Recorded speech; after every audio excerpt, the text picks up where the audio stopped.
আসলে কি ফিজিয়ান গরুতে বেশি লাভ নাকি ষাঁড় গরুতে বেশি লাভ সেই বিষয়ে আজকের ভিডিওতে আপনাদের সাথে আলোচনা করবো। আসসালামু আলাইকুম ভিউয়ার, সবাই কেমন আছেন? আশা করি সবাই ভালো আছেন। আলহামদুলিল্লাহ আমিও ভালো আছি, আপনাদের দোয়া এবং ভালোবাসায়।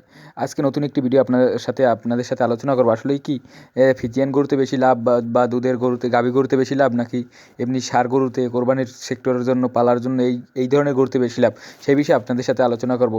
অবশ্যই ভিডিওটা মনোযোগ দিয়ে দেখবেন, তাহলে অনেক কিছু শিখতে পারবেন এবং বুঝতে পারবেন। তাহলে যদি আপনি প্রান্তিক খামারি হন, আপনি যদি ছোটো খামারি হন বা আপনি বড় খামারি হতে পারেন, তারপর আপনি ভিডিওটা স্কিপ করবেন না, কারণ আমার প্রত্যেকটা কথাই মূল্যবান।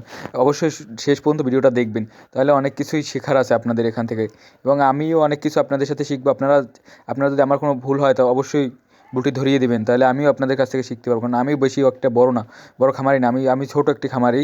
আমার অল্প কিছু গরু আছে, আমার অতটাও বেশি না, বা কতগুলো গরু নাই যেটা আপনাদের সাথে বলবো যে আমার অনেকগুলো আছে, আমি অনেক কিছু বুঝি। আমি কিছুই বুঝি না, আমি অল্পই বুঝি।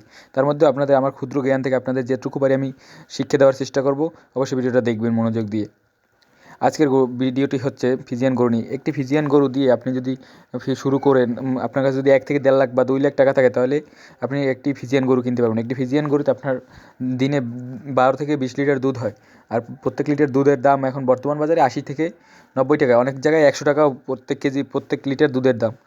তাহলে আপনার দেখা যায় একটা গরু থেকে আপনার যদি 10 লিটার বা 12 লিটার দুধ হয়, তাহলে দেখা যায় ডেলি আপনার 1000 টাকার উপরে ইনকাম আছে। তাহলে ওই গরুটা ডেলি আপনার আলাই জেলায় মনে করেন যে আপনার কয় টাকা খাইতে পারে, 500 টাকার খাবারই নাইলে খাওয়াইলেন, তারপর ওই জায়গায় একটা বাছুর হয়, ওই বাছুরটাও লাভ।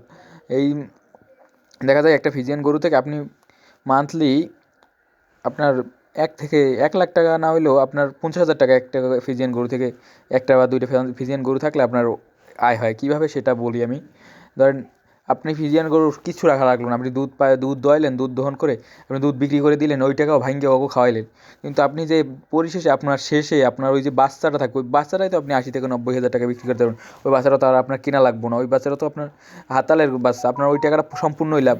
এই কারণেই আমি যে বলি যে গাভী গরুতে লাভ বেশি। কিন্তু অবশ্যই এমনি ষাঁড় গরু যারা পালন করে সেই সেক্টরে লাভ আছে। কীরকমের লাভ? তারা করবে কি, তারা এখন তারা গরু কিনবে। যদি এখন খামারের জন্য খামারে তারা গরু উঠায়, দেখা যায় এখন 4 মাসের মতো আছে, 5 মাস আছে মনে হয়। এই 5 মাস তারা গরু পালন করবে। তারা যদি সারা বছর গরু পালন করতে চায়, তাহলে তাদের এই সেক্টরে লস হওয়ার সম্ভাবনা বেশি। কিন্তু তারা যদি এই 5 মাস গরু পালন করে, তাহলে আপনার খরচও কম। তাহলে সে এখন গরু কিনতে পারে, এখন শুকাইয়েও যায়। অনেক জায়গায় গরু এখন শুকনো গরুগুলো কিনবে, ওই গরুগুলো আপনার গোস্তুরাই বেচবে। তাহলে আপনার এই 3 মাসে তাদেরও অনেকটা ইনকাম হবে। কিন্তু আপনার যদি তারা, আমি মনে করি ফিজিয়ান গরুতেই লাভ বেশি। কীরকমের? ফিজিয়ান গরুতে এমনি অত করা লাগে না, আর 12 মাসে আপনি এই সেক্টরে টাকা আসতেই থাকবে। এখানে টাকা এমন আনলিমিটেড, মনে করেন যে টাকার কোনো নেই, লিমিটেড নাই। এখানে ফিজিয়ান গরুতে এমনিই লাভ। আর ভিডিওটা অবশ্যই ভালো লাগলে, আর এক ভিডিওতে সব কথা খুলে বলা যায় না, পরবর্তী ভিডিওতে অবশ্যই আমি আপনাদের যদি অনেক কিছু জানার থাকে অবশ্যই কমেন্ট করবেন। আমি পরবর্তী ভিডিওতে সম্পূর্ণ বিষয়টা বড় করে আপনাদের জন্য, আপনারা যদি একটা কমেন্ট করেন, তাহলে আমি উৎসাহিত হয়ে আপনাদেরকে এরপরে একটা ভিডিও আপনাদের জন্য তৈরি করবো। অবশ্যই তাই ভিডিওটা লাইক করবেন এবং চ্যানেলটি সাবস্ক্রাইব করে রাখবেন। আপনার একটা লাইক ও কমেন্টে আমি ভিডিও বানানোর উৎসাহিত হই।